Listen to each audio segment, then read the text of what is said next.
Hey, I'm Kevin Stone, and this is my sculpting shop, I guess you could say. So, yeah, so where would you like to begin?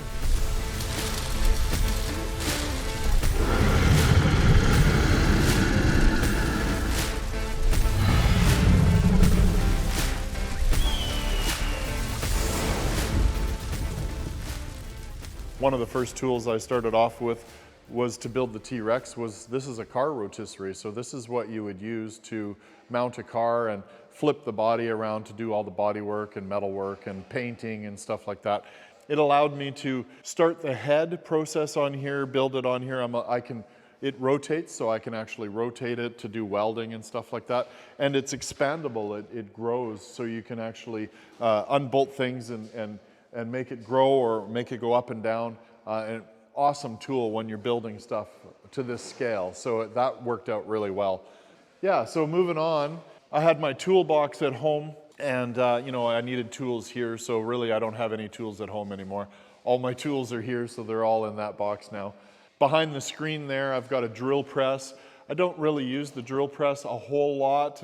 Usually it's made for used for mounting plates and things like that. But you never know when you need a drill press, and it's definitely a tool that's a necessity. So I picked up a drill press. Then we've got a hydraulic press. The hydraulic press, normally like in the automotive industry, it's used for pressing bearings and shafts and stuff like that. But for me, I use it for bending like round bar and stuff. So when I'm doing like you see the spikes, they all have a nice curve on the Dragon. So that's actually done. I made a little die inside the press, and I used a couple of pieces of solid round bar, welded them to a piece of plate, and then I put the round bar for the spikes in there, and then I would just bump it. So I would bump it, move it an inch, bump it, move it an inch, and just get a nice curl to the pieces, and that's how I bent all the solid round bar that rather than using a torch and all the gas and consumable cost that it would be to torch and heat everything up red hot and bend it. That's a much more economical way of bending stuff. So I use that to bend really heavy materials. I don't have three-phase in this building, so most of those big machines all work off of a three-phase power.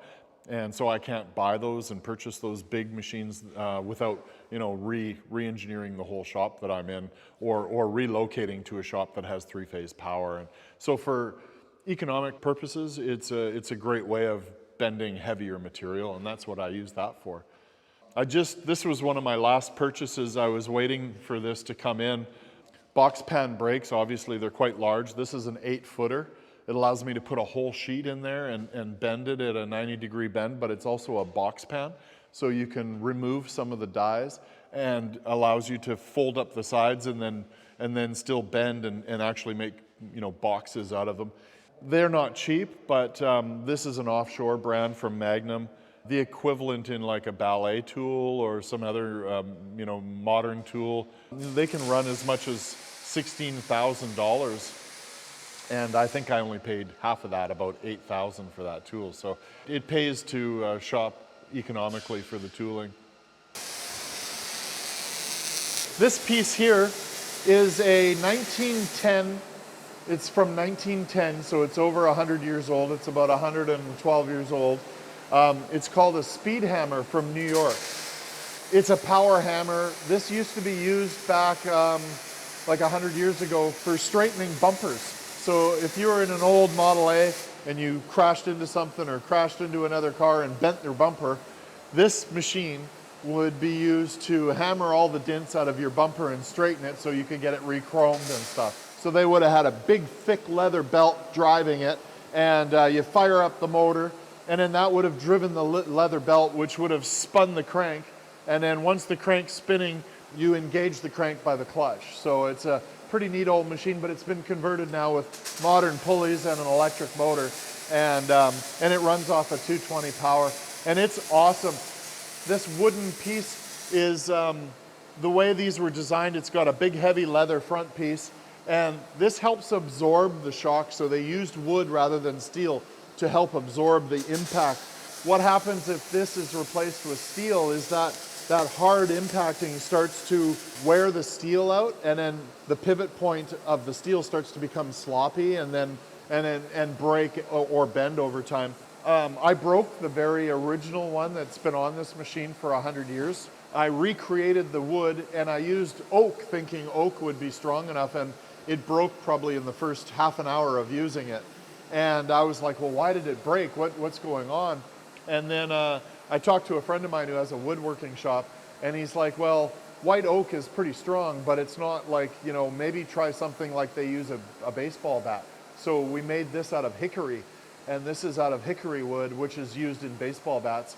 And it's obviously what the original one was made out of. It must have been made out of hickory, because I've used this a lot now and it's survived. So I know if I ever do break it in the future, I'll just replace it with hickory again. So yeah, that's right. Yeah, just find a baseball bat. Yeah. So, and then over here, this is a polisher, 1.5 horsepower, and you can get these in, you know, all different sizes. You can get some really big ones for like doing big pieces for polishing, like bumpers and commercial application. I use it for stuff like this. So this is a fabricated T-Rex tooth, and I haven't polished these yet. So what I've done is these are welded on both sides. I've ground the weld down, and I've used Scotch-Brite pads on a grinder to blend all the scratches from the grinding disc out. And so once I get it to this stage, there's some fine scratching in here from the blending, and the polisher will take that out. So this side gets an aggressive abrasive, like a black polish, and that's a cutting polish, and that'll cut most of the deep scratches out.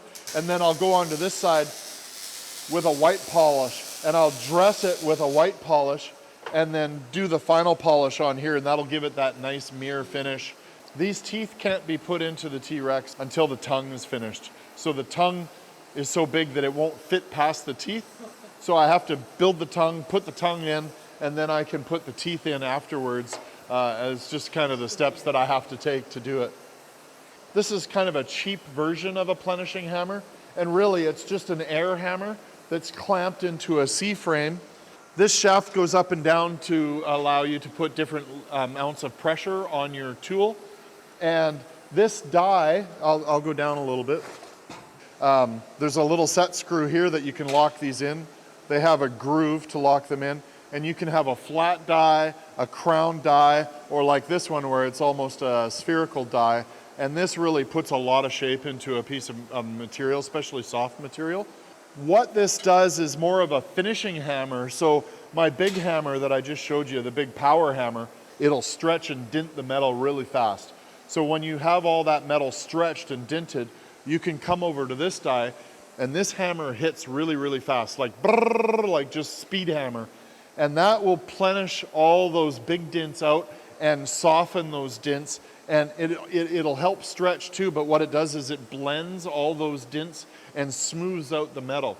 And then the English wheel is a softer way, a smoother way of making a soft crown or a soft radius in a piece of sheet metal, and you can use, as you can see by the size of it, you can fit a really big piece of sheet metal in there.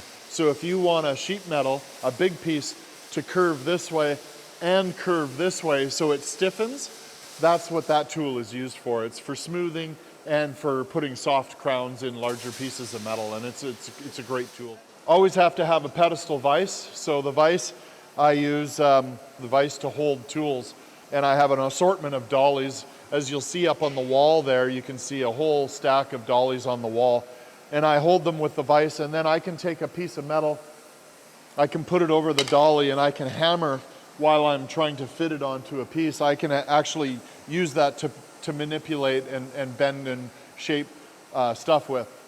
And I use different hammers. So I have a nylon hammer. You need hammers for everything, but hammers all have an individual use. So this is a nylon hammer. It gives you a larger blunt force for soft shaping. You don't want little tiny dents, like kind of like what the other machine will do. It'll make small dents that you have to plenish out. Whereas this one, I use this in a sandbag. You can see the sandbag on the table here. And then I hit the metal in the sandbag. The sandbag will form the metal between the hammer and the sandbag, and it allows it to make kind of a cup in the sand. So it starts to shape the metal in a circle under the hammer, and that's what sandbags are for. So aluminum is nice for that because it squishes, and it's a softer compound than working with steel, and especially stainless. Stainless isn't forgiving. So if you put dints in stainless, it's really hard to get them out versus aluminum. So that's why I chose to do the Elon head in aluminum. It's a softer material to work with, and I can shape it, but then after the shaping, I can smooth it out fairly easy, finish prepping it, and mirror polish it. So I could turn this whole head into just a mirror polished sculpture in the end, but they actually aren't looking for that. They want a brushed finish. So that's one of the other steps that we're working with. So this is perfect timing because I don't have anything with a bead roll in it. So yeah, so this tool is set up with a male and a female die. This has a round bead on it, and the female die has a groove that this part of the die fits into. So when you put your metal in here, it's going to create a nice dent like you see in that, and it travels with driven wheels.